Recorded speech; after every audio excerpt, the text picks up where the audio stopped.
రాజ్యాంగం నిర్దేశిస్తుంది, నేను కాదు.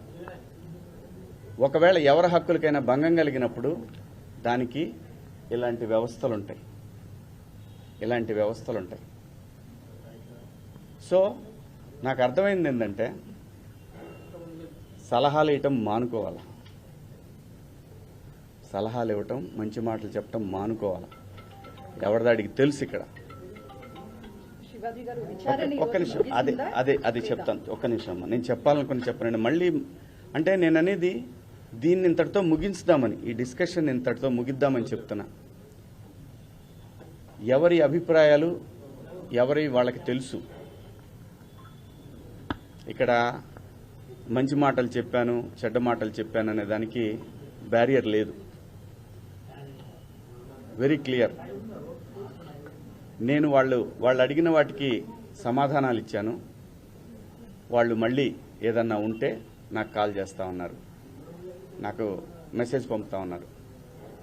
నేను అన్నాను, నా వల్ల ఎవరన్నా ఇబ్బంది పడినాన్ని నేను ఇబ్బంది పెట్టానని మీకు ఎవరన్నా డైరెక్ట్గా వచ్చి కంప్లైంట్ ఇస్తే అప్పుడు కూడా నేను వచ్చి మీకు సమాధానం చెప్తాను మేడం అని చెప్పాను. థ్యాంక్ యూ అండి. కనిపిస్తుందండి.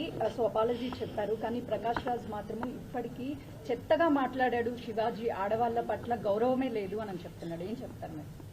నేను ఇంకా చూడలేదండి, చూసినాక చెప్తాను. ఆయన సార్ మీరు ఇచ్చిన ఎక్స్ప్లెనేషన్ తోనే ఇప్పుడు ఈ మహిళా కమిషన్ యాక్సెప్ట్ చేశారా సార్? మీ మాటలకి కట్టుబడే ఉన్నారా? కేవలము 2 మాటలే పొరపాటుగా అన్నాను అన్నది మాత్రమే వెనక్కి తీసుకుంటున్నారు. వాళ్ళకి ఏవైతే నచ్చలేదో వాటికి నేను క్షమాపణ చెప్పాను. నేను ఇచ్చిన స్టేట్మెంట్ అలాగే ఉంది కదా, దాన్ని నేను వెనక్కి తీసుకున్నది ఆగుతుందా? కాదు కదా. నేను మంచి చెప్పటం తప్పు అనేది నాకు అర్థమైంది. సోషల్ మీడియాలో విపరీతమైనటువంటి నేను అనేది ఒకటే, ఏమవుతుందంటే ఎవరినో పొగిడే తర్వాత ఇంకెవరినో విమర్శించినట్టు అవుతుంది. కాబట్టి ఈ విషయాన్ని ఇంతటితో వదిలేద్దాం.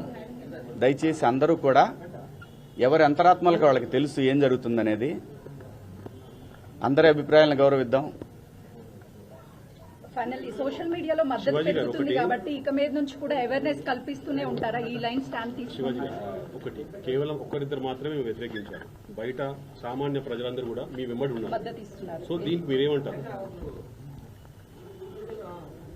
నేను అవకాశం ఇచ్చానండి, కొంతమందికి మాట్లాడే అవకాశం ఇచ్చాను. ఇక్కడ నాకు అర్థమైంది ఏంటంటే నువ్వెంత నీ బతుకెంత అంటున్నారు, వాళ్ళని గౌరవిస్తాను. ఇప్పుడు మీరు చెప్పిన దాంట్లో కూడా నా మీద అంత నా వెనకాలే ఉండి నా మీద కుట్ర చేశారన్నారు. అదే నేను అనేది. నేను ఎవరికి భయపడను. నేను బతుకు తెరువుకి వచ్చేవాడిని, ఇక్కడ కాకపోతే కష్టపడేవాడిని, ఇంకో చోట పోయి బతుకుతా. అంతేగాని ఆత్మాభిమానం చంపుకొని ఎవడికో భయపడి, ఎవడో బెదిరిస్తే, ఎవడో వార్నింగ్లు ఇస్తే భయపడే రకాన్ని కాదు. అంత మాత్రం చేత వ్యవస్థలను గౌరవించకుండా, నేనుంటున్న పరిశ్రమను గౌరవించకుండా అంత విలువలు లేని బతుకు నేనైతే బతకట్లేదు.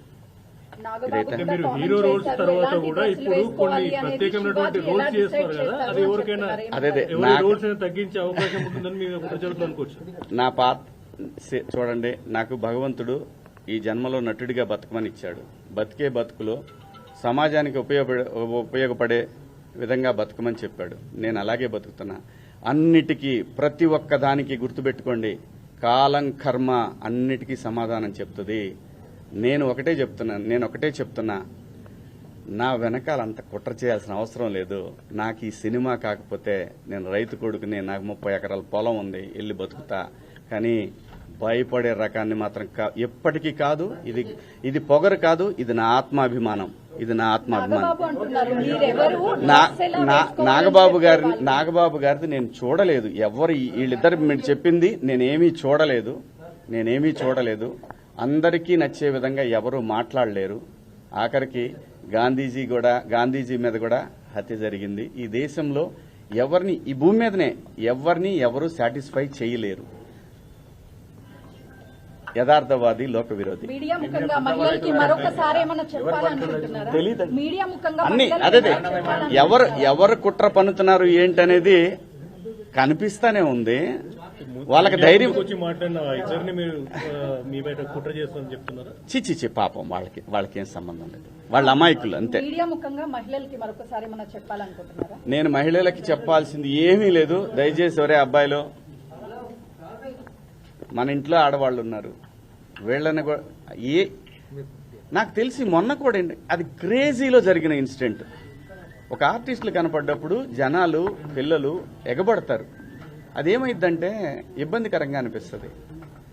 ఆ పాపం వాళ్ళకేంటంటే నేను భాష రాదని మాత్రమే చెప్పాను కానీ లేకపోతే ఆ సలహా కూడా ఇచ్చేవాడిని కాదు. ఎంబ్రాసింగ్గా ఫీల్ అయిందని ఓ మాట చెప్దామనే దాంట్లో మాటలు తూలాను. దానికి అపాలజీ కూడా చెప్పేశాను. థ్యాంక్ యూ అండి. మీడియా సోదరులకు కూడా నేను చెప్పేది ఏంటంటే వదిలేద్దాం దీన్ని. దయచేసి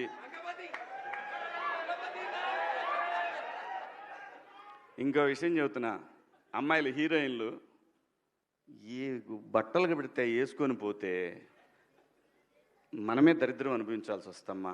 ఏమనుకోవద్దు, హీరోయిన్లు అందరూ మీరు అనుకున్నా నాకు పోయేది లేదు, లాగి పీకుతాం మనం, అది వేరే విషయం. కానీ మీ అందం చీరలోనో మీ అందం నిండుగా కప్పుకునే బట్టల్లోనే ఉంటుంది తప్పితే సామాను కనపడే దాంట్లో ఏముండదమ్మా.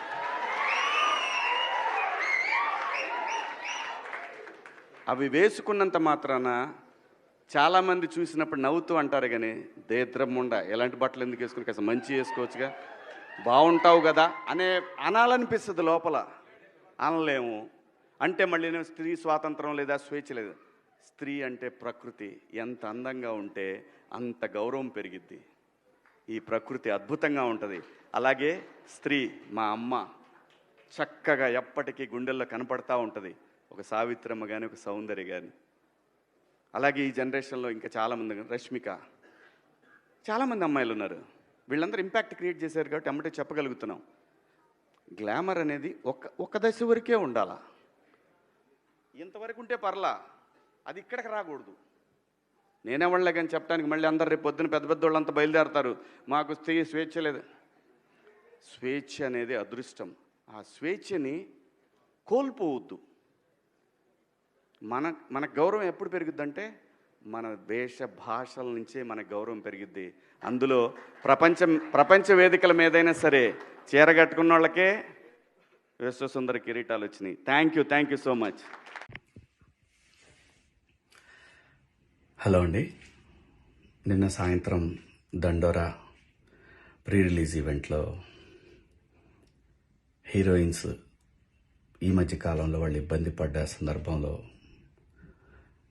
4 మంచి మాటలు చెప్పాలని చెప్తూనే 2 అన్పార్లమెంటరీ వర్డ్స్ నేను యూజ్ చేయడం జరిగింది.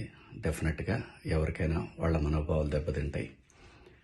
నేను మాట్లాడింది అమ్మాయిలందరినీ ఉద్దేశించి కాదు. హీరోయిన్స్ బయటకు వెళ్ళినప్పుడు బట్టలు జాగ్రత్తగా ఉంటే మీకు ఇబ్బంది ఉండదేమో మా అమ్మ అనే ఉద్దేశం తప్ప నేను ఎవరిని అవమానపరచాలని కాదు. బట్ ఏదైనా 2 అన్పార్లమెంటరీ వర్డ్స్ దొర్లినాయి. దానికి మై సిన్సియర్ అపాలజీస్. అండ్ ఇంకోటి, నేను ఎప్పుడు స్త్రీ అంటే ఒక మహాశక్తి, ఒక అమ్మవారిలాగానే అనుకుంటా. ఎందుకంటే ఇవాళ సమాజంలో స్త్రీని ఎంత తక్కువగా చూస్తున్నారో మనందరం చూస్తున్నాం. అటువంటి అవకాశం మనం ఇవ్వద్దు అని చెప్పే ఇంటెన్షన్లో ఒక ఊరు భాష మాట్లాడాను. అది చాలా తప్పు. I know, my sincere apologies. నా ఇంటెన్షన్ మంచిదే కానీ ఆ 2 పదాలు ధన్యవాదాలు always, because you guys are mediators. మన కస్టమర్స్ కైనా మాకైనా మీరు కూడా చక్కగా ఫ్యాషనబుల్ గా ఉంటూ జర్నలిజం చేసుకోవాల్సిందిగా కోరుతాం. మనం కాసం ఫ్యాషన్స్ వేసుకోండి. Thank you so much for covering this beautiful launch today. Okay, ఇప్పుడు డ్రెస్సెస్ అనేవి చాలా పర్సనల్, అంటే ఇట్స్ ఫ్యాషన్. ఎవరికి ఏది నప్పితే అది వేసుకోవాలి. ఆయన దృష్టిలో ఆయనకి ఇన్సెక్యూరిటీ ఉన్నట్టుంది, ఆయన ఎలా కనిపిస్తారు, అందుకే ఇలాంటి రెస్ట్రిక్షన్స్ అంతా ఉన్నట్టున్నాయి. ఎవరి ఇష్టం వాళ్ళది. ఇప్పుడు ఆయన చెప్పినంత మాత్రాన మనందరం వింటామా? ఎవరిది వాళ్ళకే ఉంటుంది. But I personally feel dressing అనేది ఇట్స్ సమ్వన్స్ పర్సనల్. తిండి, బట్ట ఇవన్నీ మనకు నచ్చినట్టే ఉండాలి, అంతే కదా. మన కంఫర్ట్ మన ఇష్టం. మీకు నచ్చకుండా నేను బలవంతంగా పక్కన పెడితే మీకు బిర్యానీ కావాలని ఉంటుంది. అలాంటిది ఏదైనా it's personal. So it's unfortunate that ఆయన ఐ ఫీల్స్ అంటే నేను సింపథైజ్ చేస్తున్నాను ఆయన మీద, దట్ ఆ మైండ్ సెట్ పాపం